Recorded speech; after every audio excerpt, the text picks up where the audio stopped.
Bienvenue chez nous pour le 4e épisode du podcast des nous. Enregistré en décembre 2015, ça fait un petit moment. Dominique continue de nous parler des anciens soldats et je commente les films Casino et Barfoot Gen 1 et 2. C'est le dernier épisode avec la présence régulière de Dominique. Je continue ensuite tout seul.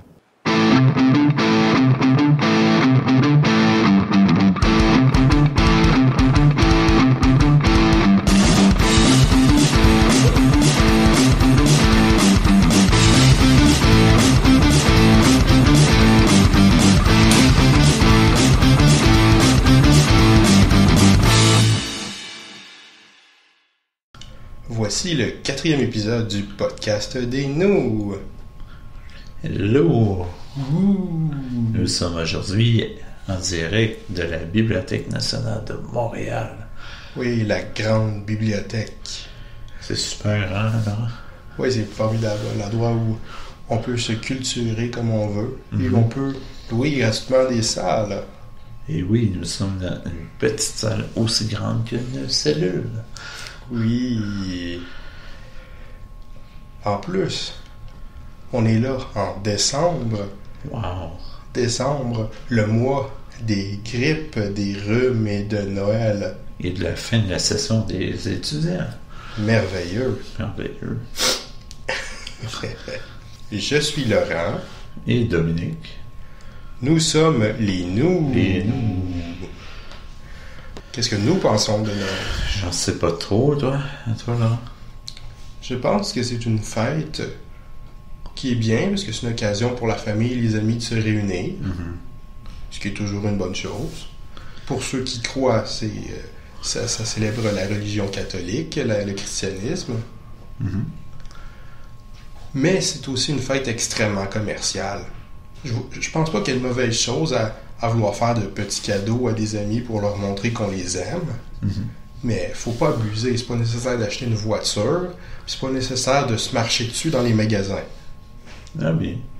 Toi, qu'est-ce que tu penses? Moi, je pense que c'est quand même un bel événement pour la plupart des gens. C'est sûr que, comme toi, je pense que c'est pas nécessaire de faire des gros cadeaux pour dire à nos proches qu'on les aime. Je pense que c'est plus, ce qui est le plus important, c'est de faire des gestes d'amitié ou d'amour, puis d'essayer d'inclure le plus de personnes possible, parce que Noël, c'est sûr que c'est une fête, mais c'est aussi une période durant laquelle les gens vulnérables peuvent se sentir seuls, puis c'est peut-être ça l'esprit de Noël, c'est d'accueillir chez soi ou d'accueillir dans son cœur une personne qui vit une vie plus difficile. Oui, c'est une très belle pensée de vouloir aider ceux qui ont besoin d'aide dans cette période. Mais aussi, c'est une bonne chose d'aider les gens toute l'année. Oui, tout à fait. Et de manifester toute l'année. C'est important de ne pas nécessairement juste se résoudre, comme je veux dire, au niveau de la guignolée. Les gens donnent beaucoup d'argent, oui. Ils donnent des aliments pour les gens pour Noël, mais c'est des besoins qui sont nécessaires durant toute l'année. Je veux dire, c'est pas parce que tu comprends un peu ce que je veux dire. Les gens ils ont faim toute l'année, puis ils ont de la misère à garnir leurs étagères, tout ça. Fait que c'est quelque chose qu'on doit faire à l'année longue, là, de donner. C'est bien aussi à l'année longue de manifester qu'on aime les gens, qu'on connaît, qu'on aime notre entourage. Et d'ailleurs, en faisant ce merveilleux podcast, nous démontrons que nous vous aimons. Donc, c'est le joyeux temps de la joyeuse chronique sociale de Dominique. Les nous vous parlent de la société. Ok, bien, cette semaine, j'ai décidé de traiter de la question de la santé mentale chez les vétérans canadiens, des personnes qui ont vécu la guerre et qui ont été déployées à l'étranger. J'ai d'abord emprunté un livre à la Bibliothèque nationale qui s'appelle Beyond the Line, Donc, c'est un livre qui traitait de la question de la santé, en général, de santé physique, mais aussi de santé mentale. Puis, dans l'une des recherches qui ont été effectuées, dans l'une d'elles, on parlait des sujets. Ils ont fait comme une méta-analyse, ça veut dire qu'ils ont recueilli plusieurs articles et les ont analysés. Qu'est-ce qu'on s'est rendu compte dans l'une de ces recherches-là? C'est que les questions de santé mentale,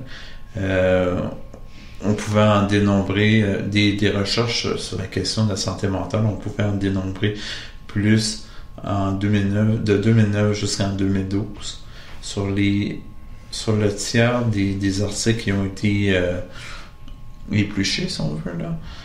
76 sur 227 articles traitent du PTSD, c'est le Post-Traumatic Disorder, et sur la question du trauma. Donc, comme je disais, il y a 138 recherches qui ont été analysées. 93 touchaient à la santé psychologique, 36 touchaient à la santé physique et 9 articles traitaient de la santé sociale, comme on appelle. Cet article-là, la conclusion de cette recherche-là, ça a été que la littérature était limitée au niveau de la question des troubles psychologiques. Puis, on parlait beaucoup dans cette recherche-là du PTSD, du Post-Traumatic Disorder, le désordre post-traumatique. On parlait peu de la dépression. On parlait peu de la consommation de drogue, parce qu'on sait que la drogue et l'alcool sont comme des outils pour les personnes pour se guérir, se camoufler le désordre. Justement, la drogue, la souffrance, la dépression, c'est des sujets dont les gens veulent pas parler, ça reste encore assez tabou. Oui, tout à fait, Laurent. Puis donc, puis on a touché plus ou moins au suicide, puis des questions de suicide. Il faut dire que, si je me rappelle bien l'un des articles du Globe and Mail, il y a eu à peu près 57 suicides au Canada depuis un certain temps là. Je pense que c'était plus par rapport au retour des personnes qui avaient été déployées en Afghanistan. Donc, comme je dis, il y a peu d'études qui ont été faites pour la dépression, les soldats qui sont venus. Consommation de drogue et suicide. Puis, ce que je trouvais intéressant, c'était de parler un peu de ce qu'est le syndrome post-traumatique. La définition que je vais vous en donner, c'est celle que l'Association canadienne de la maladie mentale donne. En gros, le syndrome post-traumatique apparaît quand la personne est exposée à des traumas. C'est quoi les traumas? Ça peut être la mort, ça peut être quand quelqu'un fait face à la mort, à des menaces de mort, quand une personne a des blessures importantes. Puis ça peut être aussi à cause de violences de caractère sexuel. Donc ça touche à la vie. Puis à ce moment-là, on est affecté. Donc, crime, ça peut être aussi des désastres naturels, puis des guerres. Les symptômes qu'une personne a, c'est une difficulté, mais plutôt la difficulté de revivre l'expérience. Ça peut avoir des cauchemars. Elle peut aussi avoir des flashbacks, avoir des troubles d'insomnie. La personne peut développer un caractère irritable. Une baisse de concentration. La baisse de concentration, ça c'est comme un peu plus, ça fait partie des éléments qui touchent un peu à la dépression. Puis ça peut être aussi des autres symptômes, c'est l'insensibilité, le fait un peu des fois d'avoir des difficultés à expliquer ses émotions, à vivre ses émotions. Des fois, les gens ils sont comme le corps puis l'esprit, c'est deux. Je sais pas si tu comprends. Ouais, je comprends. Fait que les personnes qui reviennent de la guerre ou de d'autres traumas, ils peuvent avoir des problèmes aussi à vivre dans la réalité ou à avoir des détachements.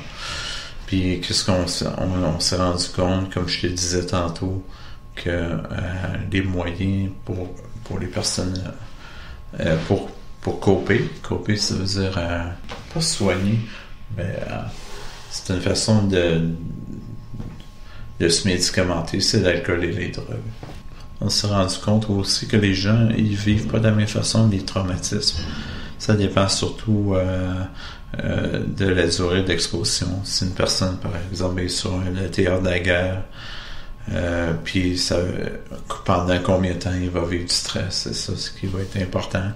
Ça peut être aussi le nombre d'événements. S'il y a plusieurs événements qui l'ont traumatisé, ça dépend aussi de la réaction de chacun.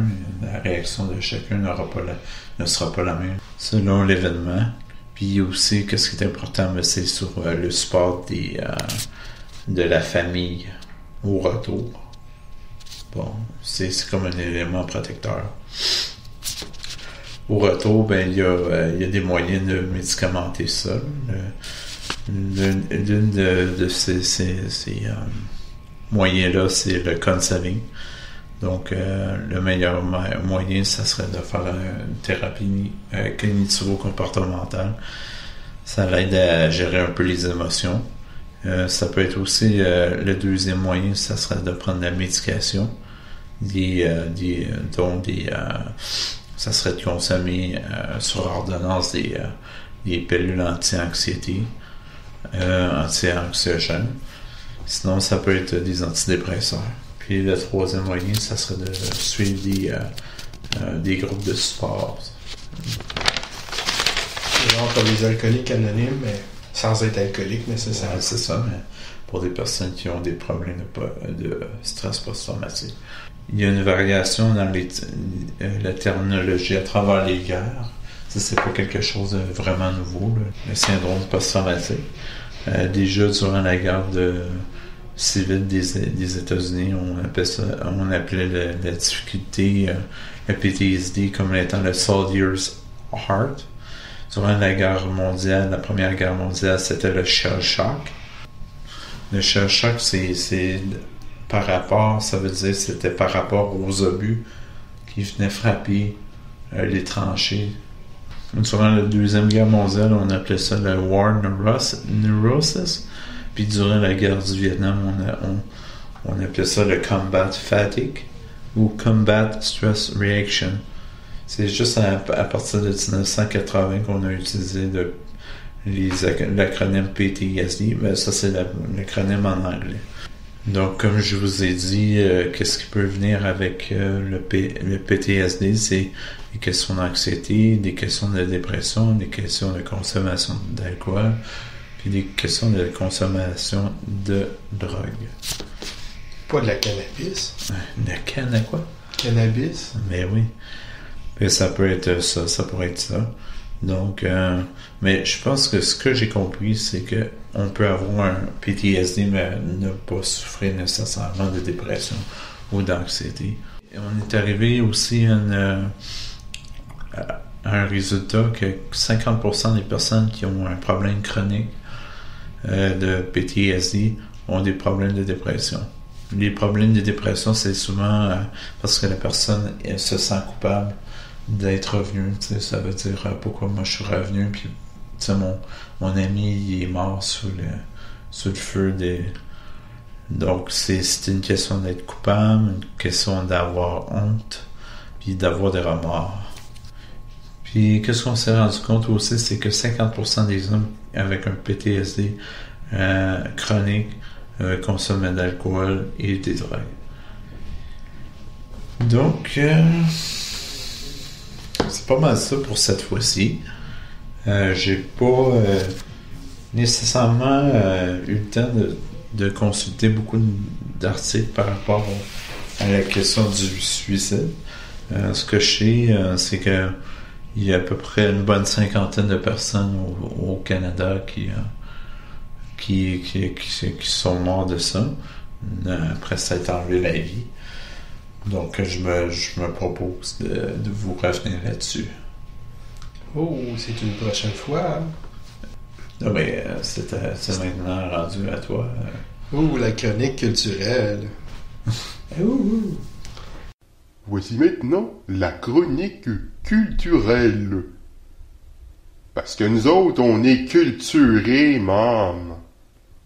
Donc, la dernière fois, je vous ai énuméré une liste de films d'Halloween, de films d'horreur, mais j'ai oublié des choses. Donc, je vais corriger le tir. J'ai oublié de mentionner... j'ai parlé de la série de films Fantasme. Okay. J'ai oublié de dire que le 5e s'en vient. Okay. Il était supposé sortir cette année, mais en fin de compte, il est reporté. Ils n'ont pas réussi à trouver un distributeur, donc ça devrait être normalement l'année prochaine. Maintenant, je vais vous parler de Casino, un film de 1995, qui est un millénium film sur le sujet du crime organisé. Après la trilogie de Godfather, Scarface, Once Upon a Time in America, Goodfellow et de nombreux autres, il y a Casino, qui est du même réalisateur que Goodfellow, Martin Scorsese, avec les deux mêmes acteurs principaux, Robert De Niro et Joe Pesci. C'est le même genre de rôle, des gangsters. Je serais d'ailleurs assez curieux de voir leur apparition au Saturday Night Live. Il paraît que c'est très amusant, de ces deux acteurs. En général, ce genre de film est d'un style assez classique. C'est épique, un grand drame familial, avec un impact sur plein de gens, des scènes spectaculaires. Casino est différent. Malgré une durée de 3 heures, ce n'est pas vraiment un film épique. C'est beaucoup plus personnel. Plutôt que de voir en détail les relations émotives reliant les gens du crime organisé et de nombreuses scènes de crime, on voit le quotidien des personnages, avec du crime bien sûr, mais ce n'est pas ce qui le caractérise. C'est très personnel du point de vue des deux personnages. Les deux mènent d'ailleurs le film en alternance en tant que narrateur à la première personne. Plutôt que de voir les différents moments dramatiques soulignés en long et en large des personnages, on voit leur vie sur la période concernée par le film par un montage rapide de nombreuses scènes généralement assez courtes. On s'attarde peu. C'est plus la vie en général que des moments en particulier. Le tout illustre la vie des protagonistes.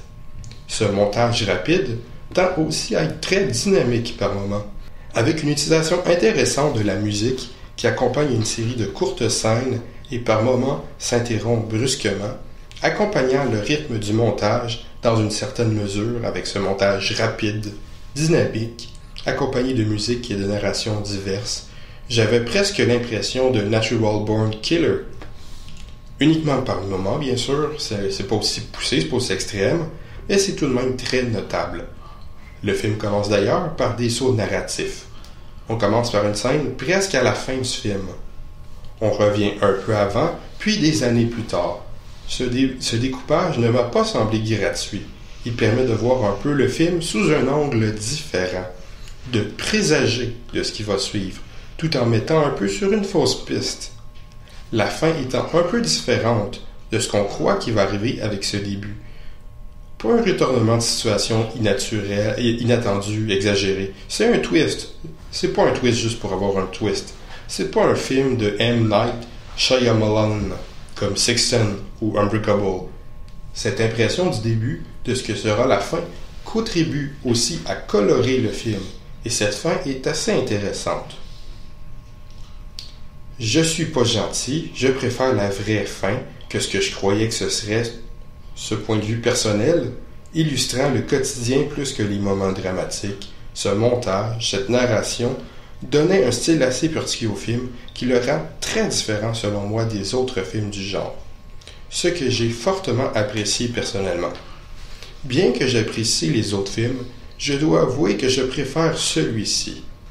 Le Parrain et sa première suite sont des classiques incontournables, mais le troisième n'est pas indispensable. Once Upon a Time in America traîne un peu trop en longueur. Scarface est épique et amusant, mais ne donne pas l'impression d'être tellement riche, songé, émotionnellement impliquant. C'est plus cool qu'autre chose. Bien que je ne l'ai vu il n'y a pas si longtemps, bien que je ne l'ai vu il n'y a pas si longtemps, je me souviens à peine de Goodfellow. J'aime beaucoup cette approche. Le jeu des acteurs n'est pas particulièrement notable, mais il est très correct, tout à fait approprié. Le casting est parfait. On a choisi des acteurs qui collent parfaitement avec leur personnage. On les fait bien jouer, mais avec une retenue. Le personnage de Robert De Niro n'est pas du genre très démonstratif. Celui de Joe Pesci s'exprime plus par ses gros mots. Je suis surpris que Sharon Stone ait remporté un Golden Globe et été nominée aux Oscars. Sa performance était très correcte, mais ne m'a pas semblé un rôle si tant exigeant que ça. Pas vraiment une grande palette d'émotions. Mais bon, je ne suis pas un acteur. Qu'est-ce que j'en sais? L'important est que ça marche. Ce jeu des acteurs correspond au style du film, qui montre plus le quotidien de la vie de ses personnages ou en couleur, plus qu'un grand dame épique. La photographie est bien aussi. On ne se dit pas en voyant les plans « Wow, quelle photographie géniale !» Mais tout est beau, classe, sert la narration et le style du film, s'harmonise avec le type de montage, c'est très bien fait, sans nuire à la narration. Juste pour faire style. Les musiques sont bien aussi, elles sont variées. Il y a bien sûr un peu de musique classique, par moments dans le style des musiques de ce genre de film, mais il y a aussi diverses musiques populaires. Il y a un détail qui m'a amusé. Quand les choses se sont mis à mal aller durant la seconde moitié du film, le film utilise 2 musiques de Devo dans un restaurant. Il y a leur plus grand succès, Whip It. Et dans un moment plus dramatique, on utilise I Can't Go, No Satisfaction. À la façon du film, soit joué un moment puis arrêté brusquement, puis brièvement remis un peu après. Comme quoi, Devo accompagne bien la dégénérescence de la situation. Je suis surpris qu'on critique tant la violence du film. Oui, c'est violent bien sûr, c'est inévitable vu le sujet, mais la violence ne m'a pas semblé gratuite, abusée ou gore. On est loin de Scarface, Toxic Avenger ou Ninja Scroll. Ce qui m'a semblé le plus marquant pour limiter l'âge est la forte quantité de gros mots. Les sous-titres très québécisés m'ont d'ailleurs fait rire. Oui, même si je comprends l'anglais, j'ai tendance à écouter avec des sous-titres au cas où il y aurait des détails que j'aurais mal compris à l'audio. De toute façon, les sous-titres sont devenus une seconde nature pour moi à force de regarder des vidéos étrangères de langue ni française ni anglaise. Comme on le remarque, j'ai beaucoup aimé le film, mais je suis un méchant comme je l'ai déjà dit. J'hésite à qualifier ce film de chef-d'œuvre. Sans aucun doute, c'est un excellent film et un des meilleurs films de gangster. Je lui donnerais donc une note de 4 sur 5. Pour ceux qui se souviennent de ma notation, 5 est un chef-d'œuvre. 4 est un film excellent qui réussit parfaitement à obtenir son objectif. 3 est un divertissement correct. 2 est un film moyen. 1 est un film mauvais. 0 est une nullité absolue telle qu'un discours de Stephen Harper. Je vais maintenant vous parler de Barfoot Gen et sa suite Barfoot Gen 2. Je devrais dire Barefoot Gen. Gen d'Hiroshima en français. Le titre original est Adachi no Gen. 2 films qui ont été produits en 1983 et 1986. Ce sont 2 films animés japonais. Le premier a été réalisé par Mori Masaki et le deuxième par Toshio Hirata. Les 2 ont été écrits et produits par Keiji Nakazawa et c'est adapté d'un manga de Keiji Nakazawa en 10 volumes qui date de 1973 à 1974. Ce n'est pas une biographie à proprement parler, mais Keiji Nakazawa s'est inspiré de sa propre expérience. Ce n'est pas parce que c'est le titre du film que le sujet est Jen, ou Gen, qui marche nu, pied, bien qu'il soit fait mention que Jen, le personnage principal, aime bien marcher ainsi. Cela raconte la destruction d'Hiroshima par la bombe atomique à la fin de la Seconde Guerre mondiale et la survie qui en suit du point de vue d'un enfant. Au début du premier film, on voit la vie de famille de Jen durant les conditions de la guerre. Cela permet d'apprendre à connaître les personnages et de pouvoir suivre l'émotion de ce qui va leur arriver. Alors que Jen s'en allait à l'école, la bombe est lâchée. Heureusement, Jen survit, mais au milieu de l'horreur qui arrive, il va retourner à sa maison retrouver sa famille. Qui va survivre? Quel drame va-t-il arriver? Le restant du film s'intéresse à la survie des protagonistes toujours en vie dans l'immédiat après la tragédie. Le second film reprend nos survivants 3 ans plus tard. Nous pouvons y voir comment ils se portent, les conditions difficiles de la reconstruction du Japon, la destruction et la pauvreté. Nos héros vont rencontrer un groupe d'enfants orphelins qui survivent en volant et trafiquant. Le premier film contient son quota d'images horribles qui risquent de nous marquer pour toujours. Mais ce n'est pas un film d'horreur, c'est une reproduction de la réalité. Je crois qu'il est important de voir ces images. Ce film est un film important et nous permet de voir et de réfléchir sur les horreurs de la guerre, de la destruction, de l'atomique. On peut dire que ces films ont un certain rôle didactique, mais je ne crois pas que cet aspect soit trop présent. Il y a bien par moments un narrateur qui explique certains détails, mais pas trop souvent, et il n'est présent que dans le premier film. Le second film, se déroulant après, montre bien sûr bien moins d'images horribles, quoique une brève scène de cauchemar au début du film nous les rappelle grâce à la magie du flashback, mais il ne faut pas oublier les méfaits à long terme de la bombe atomique, tous les gens qui meurent de la radioactivité, la misère et les méfaits psychologiques. Si je trace un portrait sombre jusqu'à présent des 2 films, ce n'est pas parce qu'ils ne sont qu'horreur et tragédie, mais parce que c'est un aspect important de ces films et qui sont essentiels à comprendre l'horreur de tout ça. Mais malgré quelques images horribles dans le premier film et des moments de grande tristesse, ces films ne se morfondent pas dans le mélodrame et dans l'horreur. Je n'ai pas l'impression que la sauce soit étirée. Les films insistent beaucoup sur les moments relativement heureux, sur la joie que l'on peut trouver. Même si ce sont des films qui reflètent l'horreur de la situation, ce sont, il me semble, plus des films sur la survie et sur la vie. Je l'ai-tu déjà vu, ça? Pas que je sache. Ah. Barefoot Gen peut faire penser un peu au Tombeau des Lucioles, de par son sujet, les horreurs de la guerre vues par des enfants, mais la situation et le traitement sont assez différents. Ici, ce n'est pas des bombardements, mais les effets de la bombe atomique qui a massacré une population de manière effrayante, créé des images d'horreur, provoqué de la maladie. Mais au final, cela se termine un peu plus positivement. Il y a aussi des moments de bonheur dans le Tombeau des Lucioles, mais je ne suis pas sûr que c'est ce qui se ressort le plus au final. Bon, aucun des réalisateurs n'est Takahata, et l'animation n'a peut-être pas tout à fait le même niveau qu'un film du studio Ghibli. Mais cela n'empêche que ces 2 films, les 2 Barefoot Gen, sont très bien faits, forts émotionnellement, efficaces, d'une animation d'un bon niveau, très bien réalisée, et surtout, ce sont des films importants. Le Tombeau des Lucioles me semble bien sûr, lui aussi un film important, mais ce n'est pas le même film. Je donnerais donc à Barefoot Gen 1 et 2 une note de 5 sur 5. Ouh. C'est un chef-d'œuvre à voir. Wow, c'est quelque chose, hein?